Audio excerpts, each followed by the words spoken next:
জেঠ মাহত জন্ম হোৱা মানুহ সাধাৰণ নহয়। ইহঁতৰ ভিতৰত থাকে জুইৰ দৰে শক্তি, ৰাজকীয় ব্যক্তিত্ব আৰু ভাগ্য সলনি কৰাৰ অসাধাৰণ ক্ষমতা। কিন্তু এই মানুহৰ কিছুমান গোপন বেয়া গুণে জীৱনত ডাঙৰ বাধা আনিব পাৰে। আজিৰ এই ভিডিঅ'ত জানিম জেঠ মাহত জন্ম হোৱা ব্যক্তিৰ 20টা আচৰিত ভাল গুণ আৰু 20টা ভয়ংকৰ বেয়া গুণ, যি কথা শুনি আপুনিও অবাক হৈ যাব। বেছি পলম নকৰি আহক তেন্তে আৰম্ভ কৰোঁ। জেঠ মাহত জন্ম হোৱা ব্যক্তিসকলৰ স্বভাৱ সাধাৰণতে অগ্নিময়, আত্মবিশ্বাসী আৰু গভীৰ চিন্তাশীল বুলি ধৰা হয়। এই মাহটোক গৰম, শক্তি আৰু পৰিৱৰ্তনৰ প্ৰতীক হিচাপে গণ্য কৰা হয়। সেইবাবে এই মাহত জন্ম হোৱা লোকৰ মাজত বিশেষ কিছুমান ভাল গুণ আৰু বেয়া গুণ দেখা যায়। জেঠ মাহত জন্ম হোৱা ব্যক্তিৰ প্ৰথমতে 20টা ভাল গুণ জানো আহক। 1 নম্বৰটো হৈছে শক্তিশালী ব্যক্তিত্ব। এইসকল ব্যক্তি যিকোনো ঠাইত নিজৰ উপস্থিতি অনুভৱ কৰাব পাৰে, মানুহে সহজে উপেক্ষা কৰিব নোৱাৰে। 2 নম্বৰ, আত্মবিশ্বাস বেছি। নিজৰ ওপৰত বিশ্বাস থাকে, ডাঙৰ সিদ্ধান্ত ল'বলৈ এওঁলোকে ভয় নকৰে। 3 নম্বৰ, নেতৃত্ব দিব জানে। দল চলোৱা, দায়িত্ব লোৱা বা আনক মটিভেট কৰাৰ ক্ষমতা এওঁলোকৰ থাকে। 4 নম্বৰ, পৰিশ্ৰমী। যি কাম ধৰে শেষ নোহোৱালৈকে এওঁলোকে এৰি নিদিয়ে। 5 নম্বৰ, স্পষ্ট কথা কয়। মনৰ কথা ঘূৰাই পকাই নকয়, সজাকৈ কথা ক'বলৈ ভাল পায়। 6 নম্বৰ, সাহসী মনোভাৱ। নতুন চেলেঞ্জ ল'বলৈ ভয় নকৰে। 7 নম্বৰ, দ্ৰুত সিদ্ধান্ত লয়। বেছি দেৰি নকৰে, কঠিন সময়তো তৎক্ষণাত সিদ্ধান্ত ল'ব পাৰে। 8 নম্বৰ, পৰিয়ালৰ প্ৰতি দায়িত্বশীল। নিজৰ মানুহক সুৰক্ষা দিবলৈ সদায় আগবাঢ়ি আহে। 9 নম্বৰ, ডাঙৰ সপোন দেখা।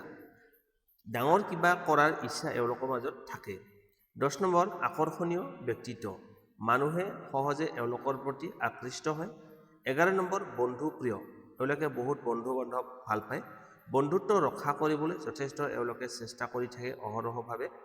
12 নম্বৰ, সৃজনশীল চিন্তা। নতুন আইডিয়া আৰু ইউনিক চিন্তা কৰে এওঁলোকে। 13 নম্বৰ, বিপদত স্থিৰ থাকে।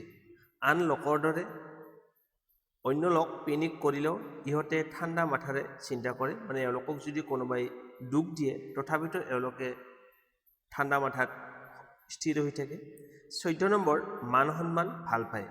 নিজৰ সন্মানৰ বাবে কঠোৰ পৰিশ্ৰম কৰে। 15 নম্বৰ, আধ্যাত্মিক টান থাকে। ভগৱান, মন্দিৰ বা স্পিৰিচুৱেল বিষয়ত এওঁলোকৰ আগ্ৰহ থাকিব পাৰে। 16 নম্বৰ, আনক সহায় কৰে। মনৰ পৰা সাহায্য কৰিবলৈ এওঁলোকে বহুত ভাল পায়। 17 নম্বৰ, ইচ্ছাশক্তি, কঠিন ইচ্ছাশক্তি। যি লক্ষ্য স্থিৰ কৰে তাক সহজে হাৰ নামানে। 18 নম্বৰ, ৰোমান্টিক স্বভাৱ। প্ৰেমৰ ক্ষেত্ৰত গভীৰ অনুভৱ এওঁলোকৰ মাজত থাকে। 19 নম্বৰ, বাস্তৱবাদী চিন্তা। কল্পনাত নহয়, বাস্তৱত ভিত্তি কৰি এওঁলোকে আগবাঢ়ি থাকে। 20 নম্বৰটো হ'ল ভাগ্য ওলটাই দিব পৰা ক্ষমতা। জীৱনত বহু বাধা আহিলেও পুনৰ উঠি দৌৰিব পাৰে, থিয় দিব পাৰে এওঁলোকে। কিন্তু ৰ'ব, জেঠ মাহত জন্ম হোৱা মানুহৰ এটা এনেকুৱা বেয়া গুণ আছে যাৰ বাবে নিজৰ মানুহেই দূৰ হৈ যাব পাৰে। ভিডিঅ'টো শেষলৈকে চাই থাকক, কাৰণ শেষৰ 5টা বেয়া গুণত আপুনি নিজৰ জীৱনৰ লুকাই থকা সত্য জানিব পাৰিব। এতিয়া আলোচনা কৰিবলৈ ওলাইছোঁ জেঠ মাহত জন্ম হোৱা ব্যক্তিৰ 20টা বেয়া গুণ। 1 নম্বৰ, খং বেছি। সৰু কথাতো এওঁলোকৰ খং উঠে। 2 নম্বৰ, জেদী স্বভাৱ। নিজৰ কথা সঠিক বুলি ধৰি থাকে এওঁলোকে। 3 নম্বৰ, অহংকাৰ দেখা যায়। কেতিয়াবা নিজৰ শক্তিৰ ওপৰত বেছি গৌৰৱ অনুভৱ কৰে। 4 নম্বৰ, ধৈৰ্য কম। জেঠ মাহত জন্ম হোৱা ব্যক্তিসকলৰ ধৈৰ্য কম থাকে 4 নম্বৰতে। ফলাফল বেছি দেৰি হ'লে অসন্তুষ্ট হয়, এওঁলোকক লগালগ ফল লাগে। 5 নম্বৰ, অতিৰিক্ত চিন্তা।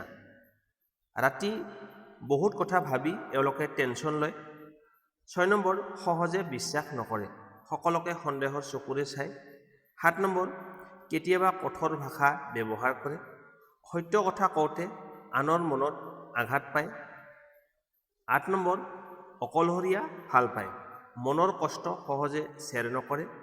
9 নম্বৰ, নিয়ন্ত্ৰণ কৰিবলৈ ভাল পায়। সকলো নিজৰ মতে চলক বুলি এওঁলোকে বিচাৰে। 10 নম্বৰ, ঈৰ্ষা অনুভৱ কৰে। আনৰ সফলতা দেখি ভিতৰি কষ্ট পায়। 11 নম্বৰ, অভাৰ থিংকিঙৰ বাবে সুযোগ হেৰুৱায়। বেছি ভাবি কাম কৰাৰ বাবে এওঁলোকে পিছুৱাই থাকে। 12 নম্বৰ ইমোশ্যনেল মুড ছুইং, মুহূৰ্ততে এওঁলোকৰ মন সলনি হয়।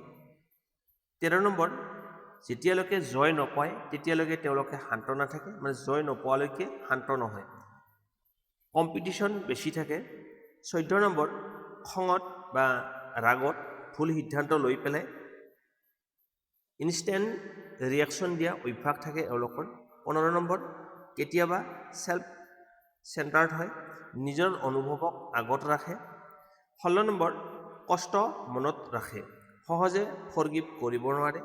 17 নম্বৰ অতি চেঞ্চিটিভ, সৰু সৰু কথাত মনত লাগি যায়। 18 নম্বৰ এওঁলোকে ৰেষ্ট কম লয়, বেছি কামৰ চাপ লৈ হেল্থ ইগন'ৰ কৰে। 19 নম্বৰ সম্পৰ্কত পছেচিভ, প্ৰিয় মানুহৰ ওপৰত অধিক অধিকাৰ বিচাৰে এওঁলোকে।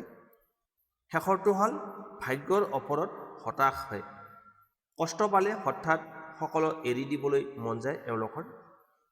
জেঠ মাহত জন্ম হোৱা ব্যক্তিসকলৰ ভিতৰৰ পৰা অত্যন্ত শক্তিশালী হয়।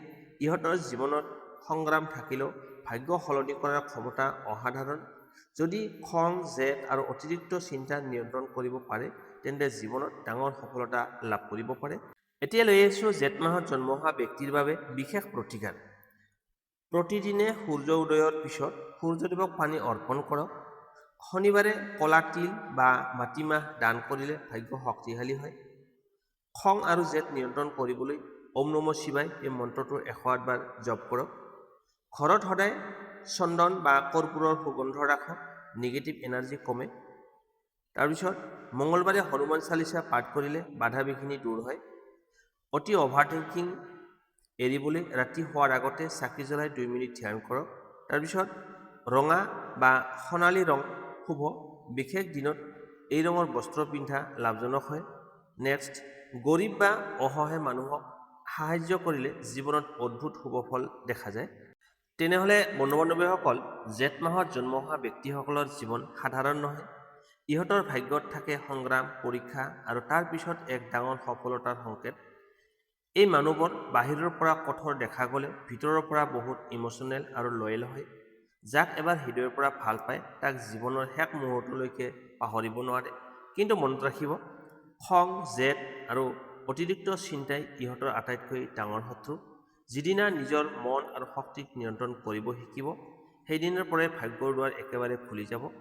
হয়তো আজিৰ এই ভিডিঅ'টো কোৱা বহু কথা আপোনাৰ জীৱনৰ লগত মিলি গৈছে, সেইবাবে কমেণ্টত নিশ্চয় লিখিব মই জেঠ মাহৰ মানুহ।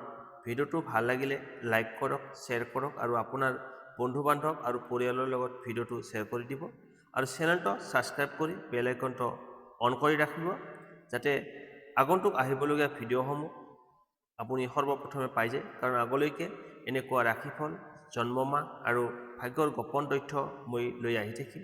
শেষত এটাই কথা, নিজৰ ওপৰত বিশ্বাস ৰাখক, কাৰণ জেঠ মাহত জন্ম হোৱা মানুহ হাৰিবলৈ জন্ম হোৱা নহয়, নিজৰ ভাগ্য নিজে লিখিবলৈ জন্ম হৈছে। ধন্যবাদ।